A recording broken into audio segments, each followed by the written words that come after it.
Sir जय हिंद। अनुपम Tiwari sir, जय हिंद। बहुत बहुत समय। Thank you sir. Good morning Rajesh ji, जय हिंद। और हमेशा आपके साथ बात करना एक अच्छा एक्सपीरियंस रहता है। Thank you sir, thank you. I know कि आप बहुत बिजी रहते हैं, पूरा दिन भर आपका बिजी शेड्यूल रहता है, लेकिन आज आपने समय दिया, इसके लिए शुक्रिया। दरअसल एयरफोर्स को लेकर मैंने आपके साथ बात करनी थी सर। लंबा सर आपने भी एयरफोर्स में किया, एयरफोर्स को देखा।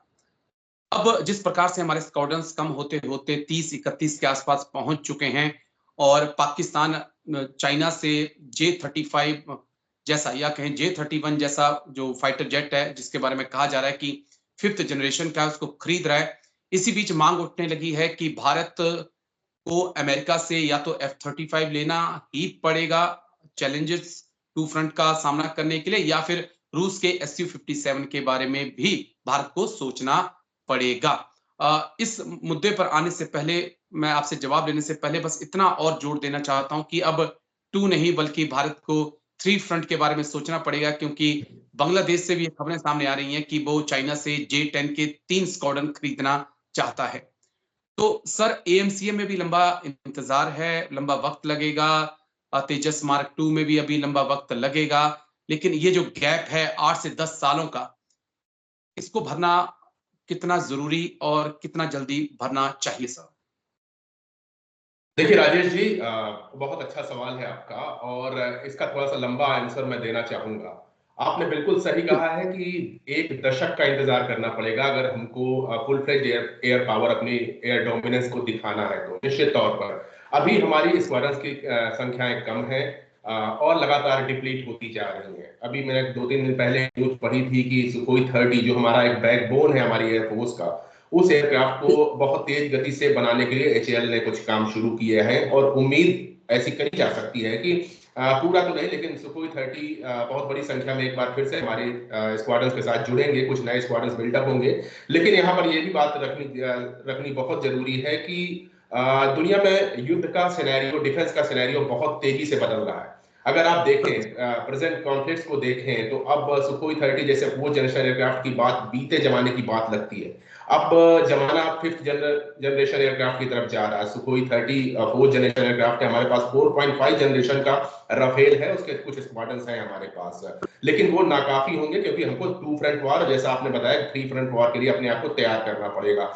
अब मैं यहाँ पे एक चीज और जोड़ दूं कि 3 फ्रंट वॉर ही नहीं, अभी वॉर के डोमेन्स बदले हैं। आपको इलेक्ट्रोमैग्नेटिक कैपेबिलिटीज के ऊपर काम करना पड़ेगा, EMDFs के ऊपर काम करना पड़ेगा, हाइपरसोनिक सिस्टम्स के ऊपर काम करना पड़ेगा, और एक नया डोमेन जो क्रिएट हो रहा है कि एयर पावर को आप अपने नेवल के साथ, नेवी के साथ कैसे आप कोलैबोरेट करते हैं, उसके ऊपर भी काम करना पड़ेगा। यानी चैलेंजेस बहुत बड़े हैं, जहाज बहुत कम है, और जैसा मैं जानता हूं कि इस समय पूरी दुनिया में सिर्फ 3 देश ऐसे हैं जिनके पास 5th जनरेशन फाइटर्स हैं, रशिया, अमेरिका और चाइना। अब देखिए, निश्चित तौर पर इंडिया उस तरफ जा रहा है। आपने बताया AMCA के ऊपर हम काम कर रहे हैं, 1 दशक लगेगा, 2034 के पहले हमको पहला AMCA नहीं मिलेगा। तो और फिर हम इस गैप को कैसे भरें? निश्चित तौर पर जैसे हम एक ऑप्शन आपने खुद ही बताया, F-35 एक अच्छा ऑप्शन हो सकता है अमेरिका के साथ, लेकिन यहाँ पर एक टेक्निकल प्रॉब्लम आती है राजेश जी, जो मुझे लगता है, चूंकि अमेरिका F-35 बेचना तो चाहता है, लेकिन F-35 हमको बेचने से पहले वो तमाम शर्तें लगा रहा है। उसके पीछे कारण यह है कि हमने रशिया से, अमेरिका के दुश्मन से, अमेरिका के विरोधी से S-400 एयर डिफेंस सिस्टम खरीद रखा है। अब अमेरिका बिल्कुल नहीं चाहेगा कि F-35 की एडवांस एवियोनिक्स को S-400 से रीड किया जाए। देखिए, इसके ऊपर वो कुछ सैंक्शंस लगाएगा, उसकी जो पूरी जो काबिलियत है F-35 की, उसको रोकने का प्रयास करेगा, ताकि भविष्य में उसकी जो लड़ाई रशिया के साथ है, S-400 उस चीज को, F-35 की उस कैपेबिलिटी को कैप्चर ना कर पाए। तो यहाँ पर रिस्ट्रिक्शंस होंगे। तो निश्चित तौर पर मुझे F-35 की जो खरीद है उसके ऊपर एक शंका है कि अमेरिका भारत को उतनी आसानी से नहीं बेचेगा।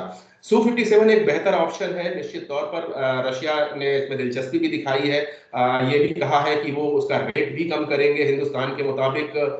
एक एडवांस्ड एयरक्राफ्ट है, लेकिन Su-57 के साथ हमको एक चीज समझनी पड़ेगी, जो बहुत प्रैक्टिकल बात है, कि रूस खुद अपने युद्धों में घिरा हुआ है इस समय। रूस के पास खुद की जो इकोनॉमी थोड़ा बदहाल सी हो रही है, उसके ऊपर तमाम सैंक्शंस लगे, तो क्या वो हमको समय पर Su-57 डिलीवर कर पाएगा? मुझे इसमें शंका है। तो अब हमारे पास ऑप्शन क्या बचता है? ऑप्शन हमारे पास 5th जनरेशन एयरक्राफ्ट का ऑप्शन बचता ही नहीं प्रैक्टिकली। अब हमको एक बार फिर से या तो राफेल के हम कुछ स्क्वाड्रंस इंक्रीज करें, राफेल और बड़ी मात्रा में खरीदें हम, तब ये 10 साल का गैप हम भर सकते हैं। या फिर कुछ बियॉन्ड राफेल हम सोचें, एक ग्रिपेन, स्वीडिश एयरक्राफ्ट है ग्रिपेन, वो एक बेहतर ऑप्शन हो सकता है, वो भी लगभग राफेल की कैपेबिलिटी का है। या फिर हम यूरो फाइटर के ऊपर जाएं, जो कि भारत को बेचने के लिए वो लोग तैयार भी थे। तो हमें कुछ ऑप्शंस देखने पड़ेंगे निश्चित तौर पर। फिफ्थ जनरेशन एयरक्राफ्ट जब तक हम एएमसीए नहीं बना लेते हैं, तब तक हमको उस गैप को फिल करने के लिए राफेल या उसकी कैटेगरी के कुछ एयरक्राफ्ट हमको परचेज करने पड़ेंगे, तभी हम अपनी एयर डोमिनेंस को दिखा पाएंगे। जी, एक पॉइंट और है, क्योंकि इलेक्ट्रॉनिक मैग्नेटिक वॉरफेयर की आपने बात की, और हम देख रहे हैं कि हाल ही में पाकिस्तान के पास हमसे ज्यादा अवाक्स हो चुके हैं, और तो और ये हालात हैं एयरफोर्स को लेकर, क्योंकि जो मैंने अनुभव किया पिछली 2 से 3 जो जंग देखी, तो एयरफोर्स और एक कह सकते हैं कि रॉकेट रेजिमेंट, रॉकेट फोर्स, ये गेम चेंजर साबित हो रही हैं। एयरफोर्स के साथ हम ड्रोन को शामिल कर लें और रॉकेट्स को शामिल कर लें, तो ये गेम चेंजर साबित हो रही हैं। और इस पे हम इस वक्त बहुत कम फोकस कर रहे हैं। क्या आने वाले वक्त में हमें इसके बारे में बहुत डीपली सोचना होगा, क्योंकि हमें किसी भी हालत में हम नहीं चाहते हैं, क्योंकि ये बुद्ध का देश है, लेकिन इस देश पे युद्ध थोपे गए हैं। इतिहास गवाह है, हमने किसी पे हमला नहीं किया, लेकिन हम पर हमले किए गए हैं, तो उसके जवाब के लिए तुम्हें तैयार रहना होगा। हाँ, मैं पूरी तरह सहमत हूँ राजेश आपसे।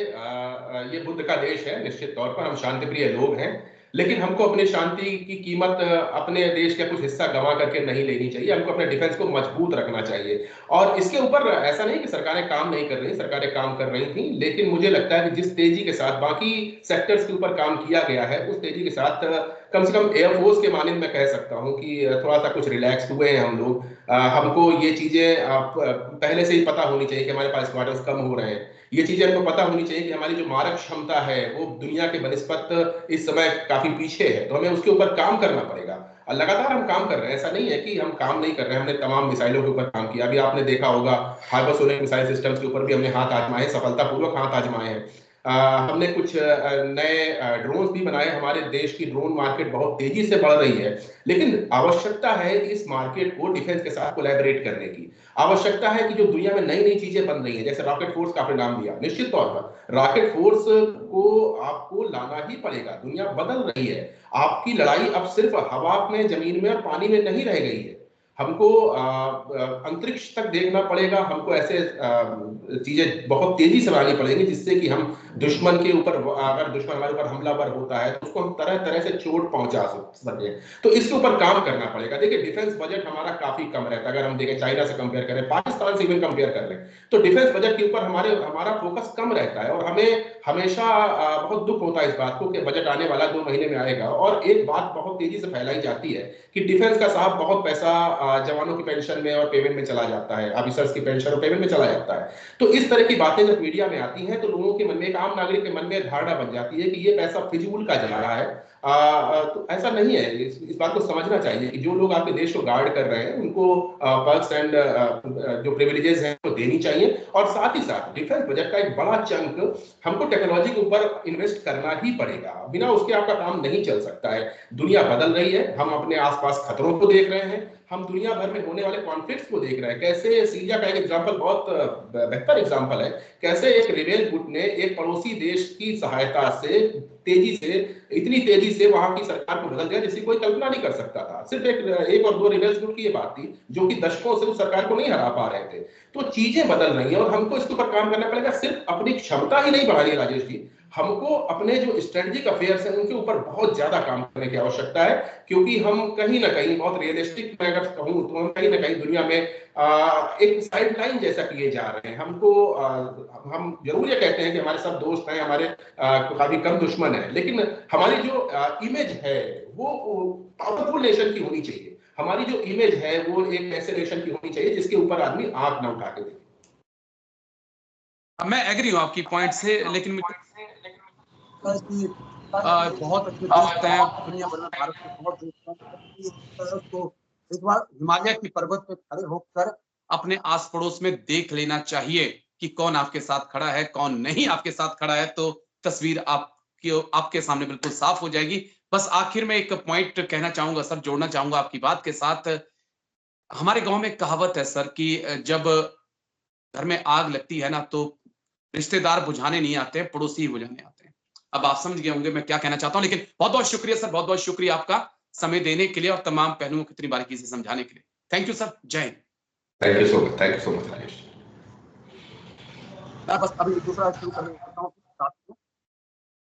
अग्निवीर का।